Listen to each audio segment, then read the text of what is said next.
ધોરણ 7 ની અંદર પાઠ 1 વનસ્પતિમાં પોષણ એની અંદર આપણો પોઈન્ટ છે કાર્બોદિત પદાર્થ સિવાય વનસ્પતિ ખોરાકનું સંશ્લેષણ કેવી રીતે કરે છે।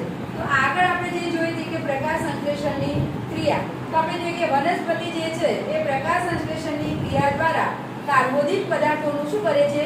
સંશ્લેષણ કરે છે। તો વનસ્પતિ જે પ્રકાશ સંશ્લેષણની જે ક્રિયા કરે છે એની અંદર બાહ્ય કાચી સામગ્રી તરીકે કોનો ઉપયોગ કરે છે? તો કાર્બન ડાયોક્સાઇડ અને બીજો કોનો ઉપયોગ કરે છે? પાણી। કોની હાજરીમાં આ પ્રક્રિયા થાય છે? સૂર્ય પ્રકાશની હાજરીમાં પ્રક્રિયા થાય છે। મદદ કોની લે છે? ક્લોરોફિલ એટલે કે હરિત દ્રવ્ય અને શું બનાવે છે? કાર્બોદિત પદાર્થ એટલે કે પોતાનો ખોરાક જાતે બનાવે છે। તો આ કાર્બોદિત પદાર્થ એનું આપણે સૂત્ર લખીએ કે એને ગ્લુકોઝ પણ કહેવાય, C6H12O6 બરાબર। તો આને કહેવાય કાર્બોદિત પદાર્થ। તો આપણે અહીંયા લખી દઈએ કે એને શું કહીએ છીએ આપણે? ગ્લુકોઝ।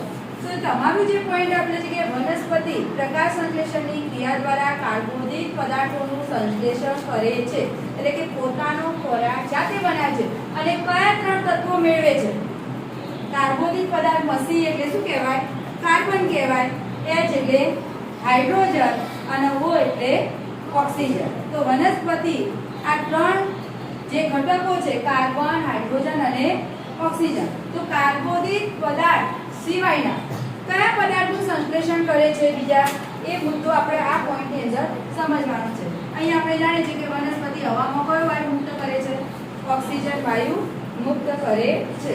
તો વનસ્પતિને કાર્બન, હાઇડ્રોજન, ઓક્સિજન તો પ્રકાશ સંશ્લેષણની ક્રિયા દ્વારા મળે છે, પણ બીજો એક એવો ઘટક છે કે એ નાઇટ્રોજન છે અને વનસ્પતિ કેવી રીતે મેળવે છે? તો આપણે જાણીએ છીએ કે હવાની અંદર વાતાવરણમાં નાઇટ્રોજનનું પ્રમાણ કેટલા ટકા છે? 78%। કેટલા ટકા? 78। આપણા શરીરને પણ નાઇટ્રોજનની જરૂર પડે, પણ આપણે સીધો નાઇટ્રોજનનો ઉપયોગ કરી શકતા નથી। પહેલા કોણ ઉપયોગ કરે છે આનો? વનસ્પતિ કરે। તો વનસ્પતિ કેવી રીતે કરે છે નાઇટ્રોજનનો ઉપયોગ? તો આપણે જાણીએ કે સિમ્બિફુરની જે વનસ્પતિ છે એટલે કે કઠોળ વર્ગની વનસ્પતિ, એના મૂળની અંદર રાઇઝોબિયમ નામના શું રહેલા છે? બેક્ટેરિયા રહેલા છે। આ બેક્ટેરિયા શું કામ કરે? તો આ રાઇઝોબિયમ નામના જે બેક્ટેરિયા છે એ હવામાંથી નાઇટ્રોજનનું શું કરે?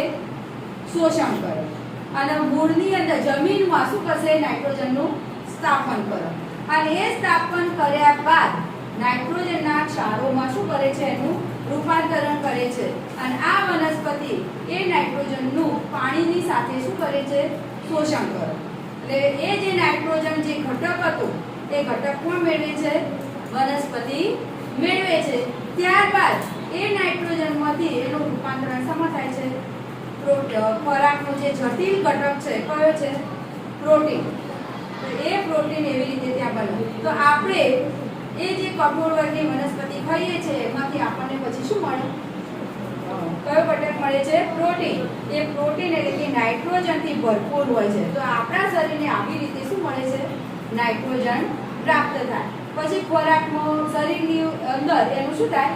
પાચનની ક્રિયા થાય અને પ્રોટીન જે જટિલ ઘટક હતો એનું સરળ ઘટકમાં પછી શું થઈ જાય છે? શરીરની અંદર રૂપાંતર થાય। પ્રોટીનનો જે સરળ ઘટક છે એમિનો એસિડ એની અંદર એનું રૂપાંતર થાય। ખ્યાલ આવ્યો તમને?